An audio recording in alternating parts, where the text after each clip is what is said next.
नमस्कार आप सबको। Welcome all of you. कैसे हैं आप सभी? उम्मीद करता हूँ कि बेहतर होंगे। इस समय जब मैं आपसे मुखातिब हो रहा हूँ, स्कूल व्याख्याता की परीक्षा की तिथि जारी हो चुकी है।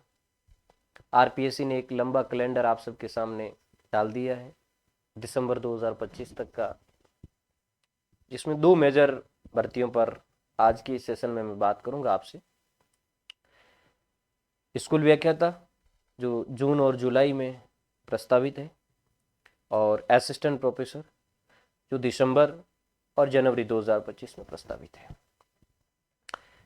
इस बात पर हमने पहले भी चर्चा की थी कि सब कुछ परिस्थितियां नॉर्मल रहती है तो ये एक संभावित तिथि बनती है, और आरपीएससी भी ये चाहती है, राजस्थान सरकार भी ये चाहती है। तो सबसे पहले आज के इस सेशन में मैं 4-5 महत्वपूर्ण बिंदुओं पर बात करूंगा तिथि को लेकर के। इसके अलावा पदों में बढ़ोतरी को लेकर के जहां तक हमारा एक व्यू हो सकता है, आइडिया हो सकता है, उस पर बात करेंगे। एक पीजी वाले जो बच्चे हैं उनकी प्रॉब्लम है, उन पर भी बात होगी। इसके अलावा कुछ बच्चे ये पूछ रहे थे कि सरकारी शिक्षक को लेकर के इसमें छूट क्या है आयु में, तो वो बात भी मैं इसमें करूंगा। इसके अलावा एक महत्वपूर्ण बात होगी ज्योग्राफी वालों के लिए, किस तरीके से आप पेपर मैनेज करें। और इसके अलावा असिस्टेंट प्रोफेसर और ज्योग्राफी स्कूल लेक्चरर, इन दोनों की एक साथ तैयारी किस तरीके से हो सकती है या किसको ज्यादा वरीयता दे, इस पर भी। और साथ ही साथ अपना जो प्लेटफॉर्म है सारी सुविधाएं उपलब्ध करवाता है, या जो भी मेरे से एफर्ट बन पड़ता है तो वो क्या क्या एफर्ट हो सकते हैं उन पर भी मैं बात करूंगा। इससे पहले कि आप भूगोल से तैयारी करते हैं, आपको किसी भी तरीके की समस्या है, आपको कोई दुविधा है, आप यदि भूगोल के साथ आगे बढ़ना चाहते हैं और आप एक प्रॉपर गाइडेंस के अभाव में भटक रहे हैं, मैं हमेशा मेरे प्लेटफॉर्म पर कहता हूं कि आप हमसे जुड़िए। आपको कुछ नहीं करना है, मैंने प्लेटफॉर्म का व्हाट्सएप नंबर जारी कर रखा है, आप केवल उन पर मैसेज कर दीजिए। आपको मैं खुद पर्सनली उस चीज को हैंडल करूंगा, मेंशन करूंगा। ये मोबाइल नंबर दे रखे हैं 8619546073।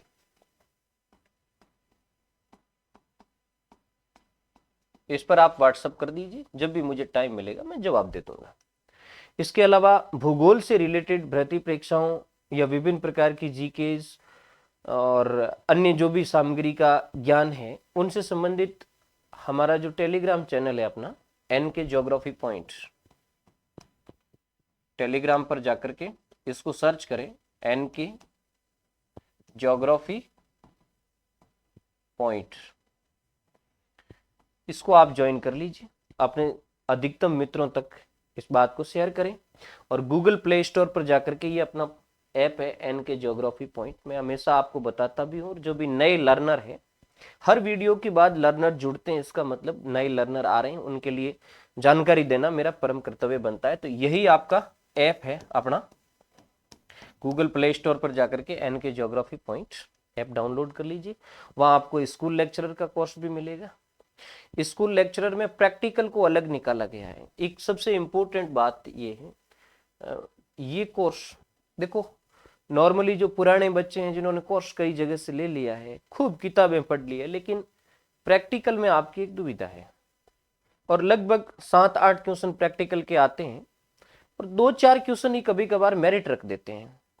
मैंने कोशिश की है, कम से कम 25 एक क्लासें हैं प्रैक्टिकल की, उसको बाहर एक कोर्स में डाल दिया गया है। आप प्लेटफॉर्म पर जाकर के ये कोर्स प्राप्त कर सकते हैं, और इसमें केवल प्रैक्टिकल से रिलेटेड ही चीजें होगी, बहुत ही रिजनेबल रेट पर डाला गया है। मैं चाहता हूं कि एक भूगोल का स्टूडेंट जब भूगोल पढ़े तो इतना प्रिपेयर हो जाए, केवल एग्जाम ओरिएंटेड ही नहीं, इतना प्रिपेयर हो जाए कि वो उसके आसपास मटेरियल का जो भी प्रश्न आता है उसको वो अच्छी तरीके से कर सके। ठीक है, तो और भी मैं बात करूंगा आगे। असिस्टेंट प्रोफेसर इंटरव्यू का बैच भी है, स्कूल लेक्चरर का पूरा बैच चल रहा है, जिसके मैंने कई वीडियो भी डाल रखे हैं, पूरे में आप यूट्यूब पे देख लीजिए। और एक टेस्ट सीरीज भी चल रही है जो PDF के अंदर आपको प्रोवाइड करवाई जा रही है। आपके पास एक 5000 प्रश्नों का एक प्रश्न बैंक बन रहा है, जो आप फोटोकॉपी प्राप्त करके और अपने फोन के अंदर डाउनलोड करके उसका प्रिंट निकाल सकते हो। वो टेस्ट सीरीज भी अलग से चल रही है शेड्यूल वाइज, ठीक है, उस पर मैं बाद में बात करूंगा। चलो, तिथि को लेकर के जो भी UFO की स्थिति है, मैं यहाँ पढ़ने वाले बच्चों के लिए तो यही कहना चाहूंगा, मैंने पहले भी कहा था कि पढ़ना है तो जून, मई और जून, मैंने बोला था मई और जून को टारगेट करके ही पढ़ना। और जो विद्यार्थी मेरे प्लेटफॉर्म से जुड़े हुए थे उनको मैंने मई जून का ही शेड्यूल दिया और उसके अकॉर्डिंग ही मैंने टेस्ट सीरीज जारी की थी। आज भी मैं आपको विद्यार्थियों कह रहा हूं, यही तिथि आपको फाइनल तिथि मान करके तैयारी करनी है। बहुत कम चांसेस है, क्योंकि RPSC इस समय बिल्कुल व्यवस्थित तरीके से चल रही है। और असिस्टेंट प्रोफेसर वालों की मैं बात कर लूं तो उनके भी आपको दिसंबर मान करके तैयारी करनी है, दिसंबर जनवरी मान करके, उसके अकॉर्डिंग ही आपको चलना है। पदों में बढ़ोतरी के बार बार जो आपके मन के अंदर सवाल है, मैं कहता हूं कि ऐसे सवाल कोई मायने नहीं रखते हैं। देखो, तुम जब एकेडमिक कैरियर में आ ही गए, अब तैयारी करने के लिए आ ही गए हो, तो आपको तैयारी करनी है, चाहे पद 210 मिले ज्योग्राफी के या 700 मिले, तैयारी तो आपको करनी ही पड़ेगी। अब मुझे बताएं, आप इसकी तैयारी नहीं करोगे तो रीट की करोगे। अब रीट की तैयारी किसको करनी चाहिए, स्कूल लेक्चरर की तैयारी किसको करनी चाहिए, ये पहले डिसाइड कर लेना चाहिए। इस पर मैं एक अलग से सेशन लेकर के आऊंगा। हाँ, आप असिस्टेंट प्रोफेसर, कई बच्चे ये हैं कि सर असिस्टेंट प्रोफेसर में भी अच्छी पोस्टें आई हुई है, 60 पोस्टें हैं। मैं कहना चाहता हूं कि असिस्टेंट प्रोफेसर और स्कूल लेक्चरर दोनों साथ में बढ़िया तरीके से तैयारी हो सकती है, मैं लास्ट में आपको बताऊंगा, ठीक है। इसके अलावा MA वाले बच्चों के लिए एक दुविधा है, MA प्रीवियस वालों के लिए भी है और MA फाइनल वालों के लिए भी है। MA प्रीवियस वाले तो देखो, विज्ञापन में स्पष्ट लिखा हुआ था कि वो अंतिम वर्ष में प्रवेश कर चुका हो या कर रहा हो। अब लोग अलग अलग तरीके से उसको परिभाषित कर रहे हैं कि हाँ, प्रीवियस वाला भी फॉर्म भर सकता है। मैं कहता हूं, यदि आपका रिजल्ट आउट नहीं हुआ है, एग्जाम के परीक्षा के आवेदन की अंतिम तिथि तक आपका रिजल्ट आउट नहीं हुआ है, आप एलिजिबल नहीं होंगे, RPSC आपको लास्ट में बाहर निकाल देगी। क्योंकि कई मेरे स्टूडेंट है जो असिस्टेंट प्रोफेसर के इंटरव्यू में गए, इंटरव्यू में जाने के बाद उनका क्वालिफिकेशन चेक किया तो पाया कि जिस समय फॉर्म भर रहे थे उस समय आपका प्रीवियस क्लियर नहीं था। और यदि आपके प्रीवियस में कोई एग्जाम में ड्यू है, ध्यान से सुनना, ये बात भी बहुत इंपॉर्टेंट है, प्रीवियस के एग्जाम में आप ड्यू है, इसका मतलब आप फाइनल के लिए एलिजिबल नहीं है, मतलब पूर्ण रूप से आपका प्रीवियस क्लियर नहीं है, तो ये ड्यू बहुत दुख देता है। तो इस चीज का आप थोड़ा ध्यान रखें। और बाकी जो फाइनल वाले बच्चे हैं उनकी दुविधा ये कि सर जून तक तो एग्जाम हो जाएगा, फिर हमारे रिजल्ट का क्या होगा। आप विद्यार्थी डरने की आवश्यकता नहीं है। यदि आपका अप्रैल मई के अंदर एग्जाम होता है तो यूनिवर्सिटी जून एंड तक आपका रिजल्ट निकाल देगी दबाव से, क्योंकि बहुत सारे बच्चे हैं, दबाव बनाएंगे, आप तैयारी करते रहिए। एक प्रश्न था कि भाई जो गवर्नमेंट सर्वेंट है उनके लिए आयु सीमा में छूट क्या है। मैंने उस दिन जब नोटिफिकेशन बताया था, नोटिफिकेशन में 2 बातें थी, पॉइंट नंबर 8 और पॉइंट नंबर 9 को लेकर के। पॉइंट नंबर 9 में एक चीज थी जिसका क्लियरिफिकेशन नहीं हो पाया था, उसमें थी कि भाई जो शिक्षा विभाग के शिक्षक है और पंचायती राज के शिक्षक है जो अपने मूल पद पर है, उनको 3 बार अवसर देते हुए 15 साल की छूट दी जाती है। अब मैंने कई बच्चे जो मेरे को पूछा था उसको मैंने कहा था कि भाई ये नियम एकदम क्लियर नहीं है, ये नियम किसके लिए है। आप चाहते हैं कि ये नियम क्लियर हो जाए तो आप RPSC में RTI लगा दीजिए। अब प्रथम दृष्टया मैं मानता हूं कि वो हमारे लिए ही है, अर्थात वो केवल टीचर के लिए नियम है।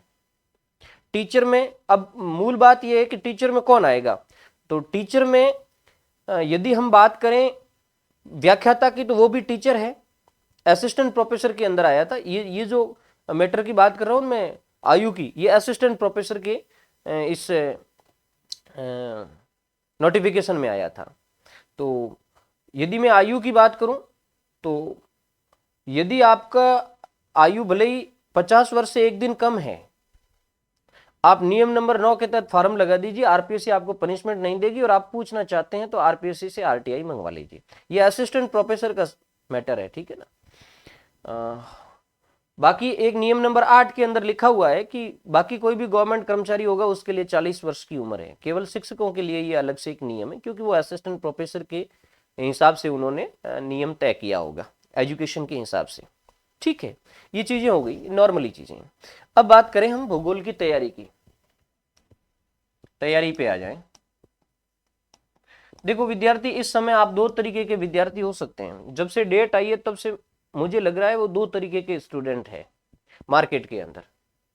एक तो वे स्टूडेंट है जो पूर्व से भी अच्छी तैयारी करते हुए आ रहे हैं, पूर्व से अच्छी तैयारी है। और एक वो स्टूडेंट है जो अभी जगे हैं, अभी तैयार हुए हैं। अपॉर्चुनिटी दोनों के लिए है, अवसर दोनों के लिए। ऐसा नहीं है किसी ने अवसर खो दिया, ऐसा कुछ नहीं। यदि आपका बेस अच्छा है ज्योग्राफी में, जीके आपने किसी एग्जामों के अंदर पूर्व में अच्छे तैयार किए हैं, आप अभी तैयार हो रहे हैं, तो आप दौड़ में हैं, बाहर नहीं है। ठीक है, जो बच्चे पूर्व से तैयारी कर रहे हैं, मैंने आपको पहले से कहा था, जिस समय ये भर्ती आई थी अक्टूबर, जब भर्ती आई थी, तो मैंने आपको स्पष्ट कहा था कि आप फरवरी तक अपना कोर्स कंप्लीट कर लीजिए। और जो पूर्व से बच्चे तैयारी कर रहे हैं उनको मैं आज भी यही कह रहा हूं कि आप फरवरी तक एनी हाउ अपना कोर्स है वो कंप्लीट हो जाना चाहिए। ओके, अब इसको मैनेज कैसा करना है मैंने एक वीडियो के अंदर पूर्व बताया है। आपको दोनों पेपर बराबर लेकर के चलने। अब देखो, ये रणनीति इनके और इनके लिए सेम है, लेकिन ये फरवरी में आपको पूरा नहीं हो सकता, आप फरवरी में पूरा नहीं कर सकते। आपके लिए मैं कहूंगा कि आप मार्च तक पूरा कर लीजिए, मार्च एंड तक या मिड अप्रैल तक, मध्य अप्रैल तक आपको एनी हाउ पूरा करना है। इनको समस्या ये होगी कि आपको टाइम ज्यादा देना होगा। जो नए बच्चे हैं उनको मैं कहता हूं कि आपको कम से कम 10 से 12 घंटे तो देने ही होंगे, तब जाकर के आप इन बच्चों की रेस में आ जाओगे। रेस में आ सकते हैं, ऐसा नहीं है कि नहीं आ सकते, आ सकते हैं। आपका फाउंडेशन अच्छा है, यदि पीजी आपने ढंग से किया है तो आप आ सकते हैं। आप 10 से 12 घंटा देने की कोशिश कीजिए। इनको मैं कहूंगा आप जितने घंटे ज्यादा निकाल सकते हैं उतना निकालें। लेकिन एक चीज दोनों के लिए कह रहा हूं कि पेपर जो जीके का है वो प्लस ज्योग्राफी, दोनों को आप इक्वल लेकर के चलिए। अब इसमें तुम्हारा सिनेरियो अलग हो सकता है। देखो, कोई बच्चा ज्योग्राफी में असिस्टेंट प्रोफेसर की बढ़िया तैयारी की हुई है, असिस्टेंट प्रोफेसर का वो इंटरव्यू दे रहा है, उसको लगता है कि मेरा स्कूल लेक्चरर का जीके थोड़ा कमजोर है, तो ऐसे बच्चों को मैं कहूंगा कि आप अपना 1 घंटा, जैसे आप 9 घंटा पढ़ते हैं तो आप 4 घंटा ज्योग्राफी पे दीजिए और आप 5 घंटा जीके पे दीजिए। कब तक? जब तक आपका कोर्स पूरा नहीं हो जाता। जब तक कोर्स पूरा नहीं हो जाता। ये उन बच्चों के लिए कह रहा हूं जिसकी ज्योग्राफी पहले से स्ट्रांग है, जिन्होंने असिस्टेंट प्रोफेसर में पढ़ी है, पहले भी स्कूल लेक्चरर के लिए पढ़ी है। और जीके स्कूल व्याख्याता का पहले आपने पढ़ा है, लेकिन जीके की वजह से आप पीछे रहिए। आपको लगता है कि मेरा जीके थोड़ा सा कमजोर है, आपको जीके को 1 घंटा ज्यादा देना। यदि आप 9 घंटे पढ़ते हैं तो 4 ज्योग्राफी को दो, 5 जीके को दो। यदि आप 6-7 घंटे पढ़ते हैं तो आप इसको 2.5 घंटे दीजिए, इसको 3.5 घंटे दीजिए। इस तरीके से जब तक आपका कोर्स पूरा नहीं हो जाता तब तक आप जीके को थोड़ा ज्यादा वेटेज दीजिए। इधर वाले जो बच्चे हैं अभी नए नए आए हैं, तो आपका ज्योग्राफी और जीके मुझे एक जैसा ही लग रहा है। या इनमें कुछ बच्चे ऐसे हैं जैसे 3rd ग्रेड बने हुए बच्चे हैं, 2nd ग्रेड बने हुए बच्चे हैं, जिनका ज्योग्राफी ठीक है और जीके उनका बहुत स्ट्रांग है। जैसे किसी ने रीट निकाला है या 2nd ग्रेड निकाला है तो उनका जीके स्ट्रांग होगा। तो फिर उन बच्चों को अपना 1 घंटा है वो ज्योग्राफी में ज्यादा देना है। 1 घंटा क्या, 1.5 घंटा, 2 घंटा दे सकते हैं आप ज्योग्राफी में ज्यादा। यदि जिसकी ज्योग्राफी कमजोर है और जीके अच्छा है, उसको ज्योग्राफी में 2 घंटे ज्यादा देने हैं, और जिनका जीके कमजोर है और ज्योग्राफी अच्छी है, उसको जीके के अंदर 1 घंटा ही ज्यादा देना। ज्यादा देने की आवश्यकता नहीं, क्योंकि जीके है वो 150 नंबर का है और ये है वो 300 नंबर की। ये थोड़ा सा ध्यान रखना इस चीज का। तो जो बच्चे नए आ रहे हैं, जिनका जीके स्ट्रांग है और ज्योग्राफी थोड़ा कमजोर है, तो उसको आपको ज्योग्राफी के अंदर 2 घंटे बढ़ाने हैं। जिनका जीके और ज्योग्राफी एक जैसा ही है, हाँ 3rd ग्रेड टीचर बन गए, जीके सामान्य अच्छा है, ज्योग्राफी भी ठीक है, तो फिर आपको दोनों को बराबर लेकर के चलना पड़ेगा। अब आपको तय कर लेना है आप किस कैटेगरी में है। जिस कैटेगरी में है उस कैटेगरी के हिसाब से आपको अपनी तैयारी की रणनीति तय कर लेनी है। जिसके पास रणनीति नहीं है वो बिगड़ी हुई ट्रेन की तरह है। आप किताबों का एक बहुत बड़ा बंडल लेकर के बैठ, मैं किताबों पर भी बात करूंगा, एक किताबों का बहुत बड़ा बंडल लेकर के बैठ जाते हैं, किस किस को पढूं, क्या करूं। अब आपके पास इतना समय नहीं है किताबों का बड़ा बंडल लेकर के बैठे। किताब से संबंधित कोई समस्या है तो आप मुझे मेरे व्हाट्सएप पर भेज दीजिए, आप समस्या बाई वॉइस भेज दीजिए, मैं आपको प्रॉपर आपका जवाब दूंगा। एक सेलेक्टिंग मैटर पढ़े, एक स्मार्ट स्टडी करें, तो बेशक आप सफल हो पाओगे। तो अभी आप किस कैटेगरी के बच्चे हैं आप अच्छी तरीके से जान गए होंगे, ठीक है। अगली बार, अब चलो ये तो कोर्स पूरा होने तक है, जब कोर्स पूरा हो जाएगा इन बच्चों का और उन बच्चों का, उसके बाद आपको रिवीजन पर ध्यान देना है। मैं कई बार बच्चों को कहता हूं कि जब तक तुम्हारा रिवीजन नहीं है तब तक मामला फेल है। रिवीजन नहीं है तब तक आप कितना ही डीप से पढ़ लें, आप ऐसे माइनर प्रश्न गलत करके आओगे जिसकी कल्पना नहीं कर सकते आप। दोनों ही बच्चों से मैं कह रहा हूं, इन बच्चों से कह रहा हूं कि यदि जिसका फरवरी तक कंप्लीट हो जाता है, आपको 2 बार ढंग से रिवीजन करना है और 1 बार क्विकली रिवीजन करना है। इन बच्चों को जिनका मार्च अप्रैल में पूरा हो रहा है, मैं आपको कहूंगा कम से कम आप 2 बार रिवीजन करें। अब बात यह है कि रिवीजन होगा कैसे। अब देखो वो आपके पढ़ने पर डिपेंड करता है। 2-3 तरीके से बच्चे पढ़ते हैं। कुछ बच्चे पढ़ते हैं बुक को अच्छी तरीके से पढ़ते हैं, अंडरलाइन करते हैं। मैं आपको ये बात बताना चाहता हूं कि आप उस चीज को पहली बार पढ़ते समय हाईलाइट करें। देखो कुछ बच्चे किताब भर देते हैं हाईलाइटर से, फिर तो कोई तुक नहीं रहा। आप पहली बार पढ़ते हो तो हाईलाइट उन्हीं चीजों को करें जो आपको टफ लगती, जिसको दूसरी बार रिवाइज करना है, उसी चीज को आप हाईलाइट करें, ठीक है। यदि आपके पास सिटिंग पावर ज्यादा है, आप ज्यादा टाइम निकाल सकते हैं, तो किसी भी चैप्टर को आप पढ़ते हैं उसमें आपको 2-4 ऐसी फैक्चुअल चीजें लगती है जो नई आई है, आपके ज्ञान के लिए अच्छी है, तो उसको किसी रफली नोटबुक में लिख दें। इस तरीके से रफली नोटबुक भरते रहे। 7-8 दिन के बाद उस रफली नोटबुक को आप टंटोल लीजिए, याद हो जाएगी। और वो जहां आप पढ़ रहे हैं उसके नीचे हल्का अंडरलाइन कर दीजिए जो भी टफ आपको लगा वो। फिर जब दोबारा आप रिवीजन करें तो जो आपने हाइलाइटर किए हैं मार्कर से, उनको आप बढ़िया ढंग से पढ़ लीजिए और मोटे मोटे पॉइंट पढ़ लीजिए।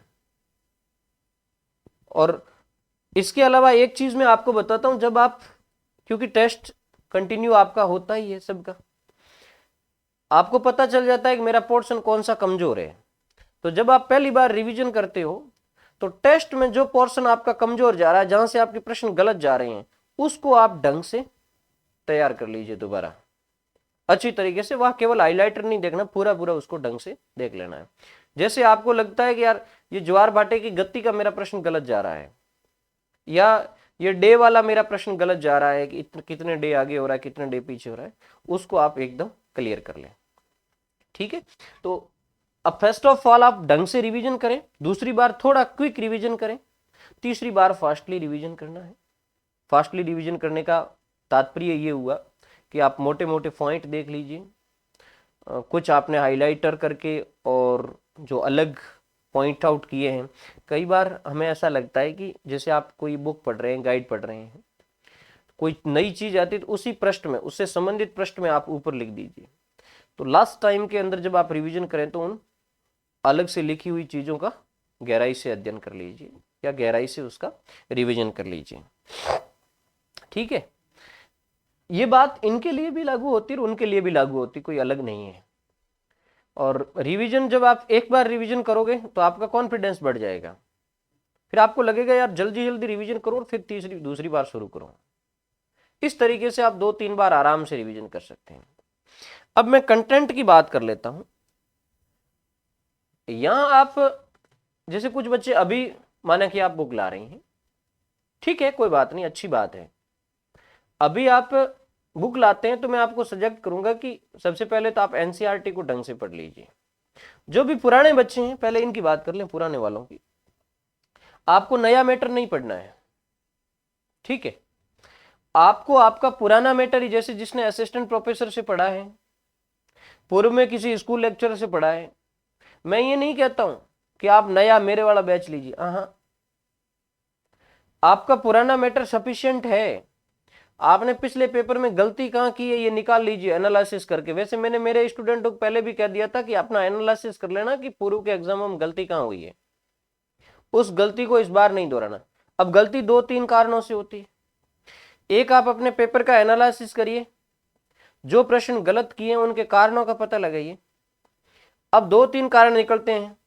एक सबसे बड़ा कारण तो निकलता है कि साहब मेरे उससे कंटेंट में तो थे, मेरे पास मटेरियल था उसमें तो थे, लेकिन मैं एग्जाम हॉल में रिकॉल नहीं कर पाया। मटेरियल में भी थे और पढ़े हुए भी थे, लेकिन प्रश्न गलत हो गए, इसका मतलब आपका रिवीजन नहीं है। नंबर 2 चीज आपको ऐसा लगता है कि यार कुछ प्रश्न ऐसे हैं जो आउट ऑफ मटेरियल है। अब उस प्रश्न की प्रकृति क्या है? यदि प्रश्न हार्ड है तो यदि 1-2 प्रश्न आउट ऑफ मटेरियल तो जाएंगे, 100% है, 4-5 प्रश्न तो जाने ही जाने हैं, तो कोई इश्यू नहीं है। यदि कोई पर्टिकुलर पार्ट में से आपके ज्यादा प्रश्न गए हैं, जैसे प्रैक्टिकल में से आपने मटेरियल पढ़ा, प्रैक्टिकल में से आपके ज्यादा प्रश्न गए, इसका मतलब आपका मटेरियल सफिशिएंट नहीं है। तो आपको ढंग की कोई अच्छी दूसरी बुक है वो उसके अंदर से रिवीजन कर लेना है या बढ़िया ढंग से उस पोर्शन को तैयार कर लेना है। एनसीईआरटी के सारे फैक्ट अच्छी तरीके से तैयार करने, 11th और 12th की एनसीईआरटी को ढंग से तैयार कर लेना। बाकी 6ठी 7वीं 8वीं वाली इतना वो ज्यादा मायने नहीं रखती है। 11th और 12th की एनसीईआरटी है वो अच्छी मायने रखती है, तो उसको आप बढ़िया ढंग से तैयार कर लीजिए। और फिर आप जब टेस्ट सीरीज देते हैं, कोई भी टेस्ट सीरीज दीजिए, कोई फर्क नहीं पड़ता है। मार्केट में टेस्ट सीरीज इधर से उधर, उधर से इधर और इधर से उधर घुमा करके आती है, लेकिन आप प्रश्न की प्रकृति से पता लगाइए कि क्या हर टेस्ट सीरीज के अंदर 1-2 डेमो तो होते ही होते हैं। आपको प्रश्न की प्रकृति से पता चल जाएगा कि भाई इस टेस्ट की प्रकृति है जो आरपीएससी के लायक है कि नहीं है, और यदि आरपीएससी के अकॉर्डिंग आरपीएससी के लायक है तो आप बेशक उसको दे दीजिए। अब जरूरी नहीं है कि सारे प्रश्न टेस्ट सीरीज में से आए, ये कोई जरूरी नहीं होता, नहीं तो फिर 5000 प्रश्न सारे बच्चे पढ़ लेते हैं और वो पास हो जाते हैं। ऐसा नहीं होता है। टेस्ट सीरीज का जो प्रश्न होता है उसके आसपास उसके समान क्या प्रश्न बन सकते हैं ये समझना बहुत जरूरी है, ठीक है। तो जब आप टेस्ट देते हैं तो आप टेस्ट में ये पता लगाएं कि यार किस मैटर में मेरा प्रश्न जा रहा है, किस पोर्शन में मेरा प्रश्न जा रहा है। फिर जिस पोर्शन में ज्यादा प्रश्न जा रहा है उसको आप पहली दूसरी बार रिवीजन करें, वहां उसको ढंग से रिवीजन करें। ओके, बाकी कॉन्फिडेंस होना चाहिए यार, बाकी कुछ नहीं है। ज्योग्राफी को ढंग से पढ़ा है तो कॉन्फिडेंस होना चाहिए। अब इन बच्चों की बात कर लो, ये कहेंगे सर अभी हमारे पास मटेरियल भी नहीं है, या कोई मटेरियल ला रहा है, कौन सी गाइड पढ़ें, क्या पढ़ें, किस तरीके से पढ़ें। पहले तो मैं आपको यही सलाह दूंगा कि एनसीईआरटी बढ़िया ढंग से तैयार कर लीजिए। फिर देखो, मैं हमेशा बच्चों को यही सलाह देता हूं कि आप ऑथेंटिक बुक पढ़ें।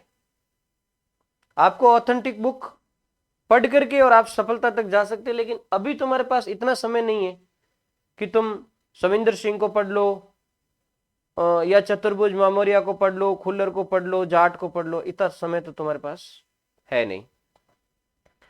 यदि आपका बेसिक अच्छा है तो मैं 1-2 बातें आपको बताऊंगा।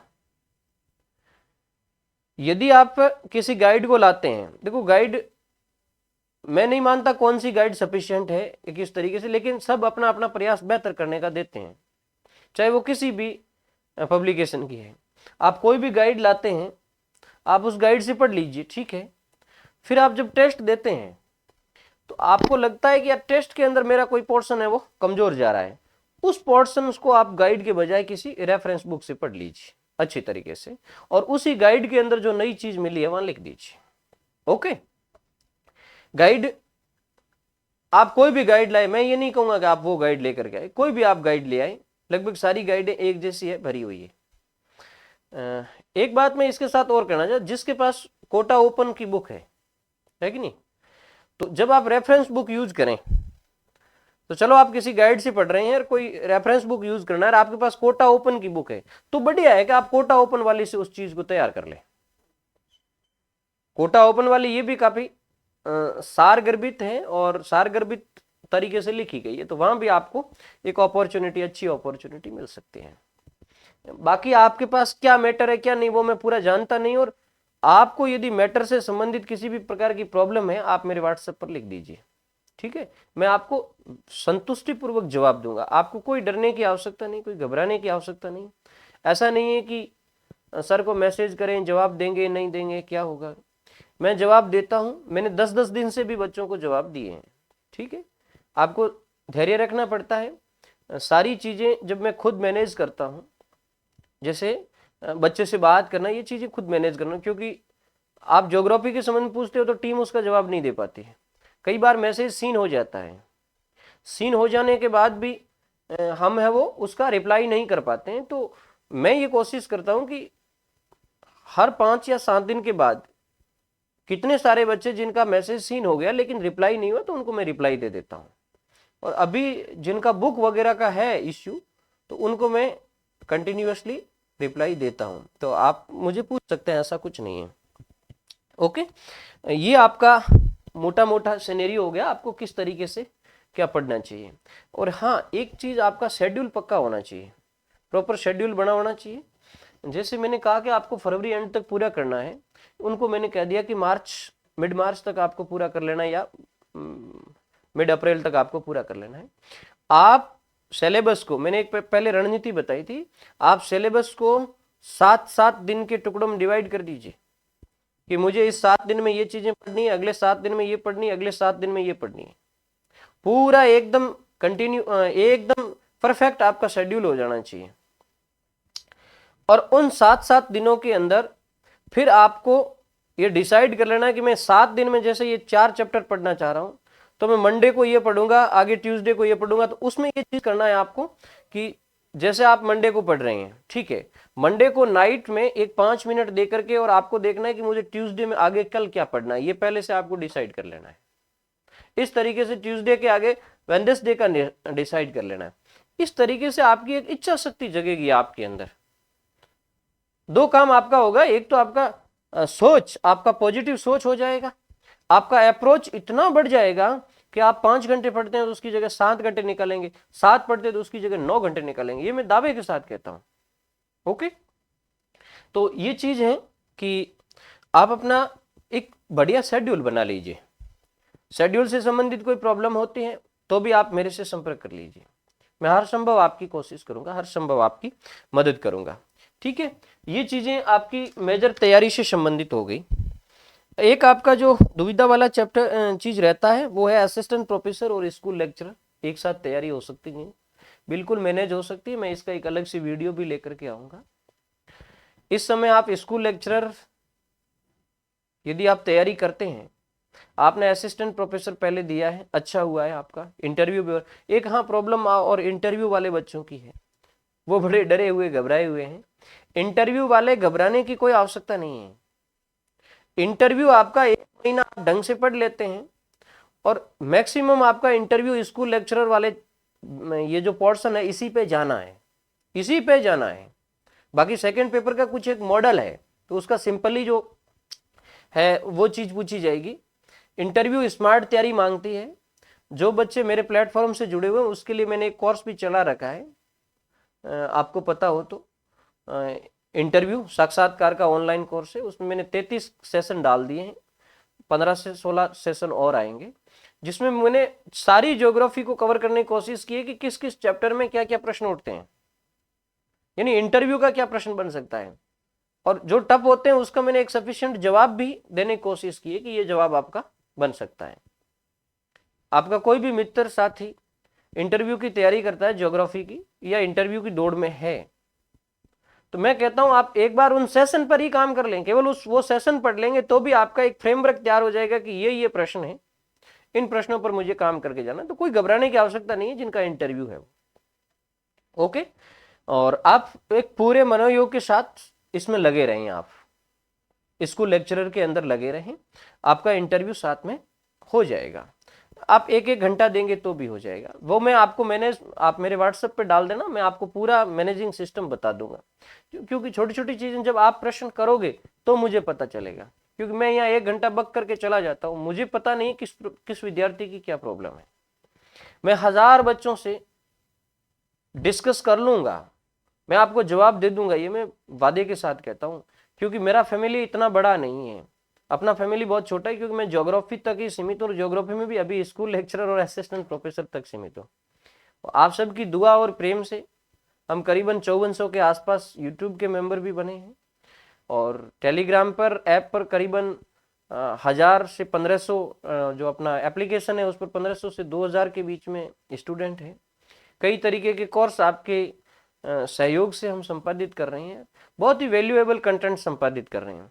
तो जिसके भी स्कूल लेक्चरर और असिस्टेंट प्रोफेसर को लेकर के दुविधा है तो वो आप मेरे व्हाट्सएप पे डाल देना, मैं आपका अच्छी तरीके से जवाब दे दूंगा, क्लेरिफिकेशन हो जाएगा। बाकी मैंने मेरे कोर्स की बात कर ली, जो भी मेरे प्लेटफॉर्म पर कोर्स अवेलेबल है इस समय नए साल को लेकर के कुछ डिस्काउंट भी चल रहा है। असिस्टेंट प्रोफेसर का एक कोर्स मैंने अभी शुरू किया है जो कार्टोग्राफी वगैरह का है। स्कूल व्याख्याता का पूरा कोर्स चल रहा है, और उस कोर्स में भौतिक भूगोल पूरी हो चुकी है, मानव भूगोल कंप्लीट हो चुकी है, प्रैक्टिकल ज्योग्राफी कंप्लीट हो चुकी है, और इंडिया ज्योग्राफी की 20 क्लासें जो फिजिकल फीचर से रिलेटेड है वो आ चुकी है। इसके अलावा इस समय चल रहा है पीजी सेक्शन चल रहा है।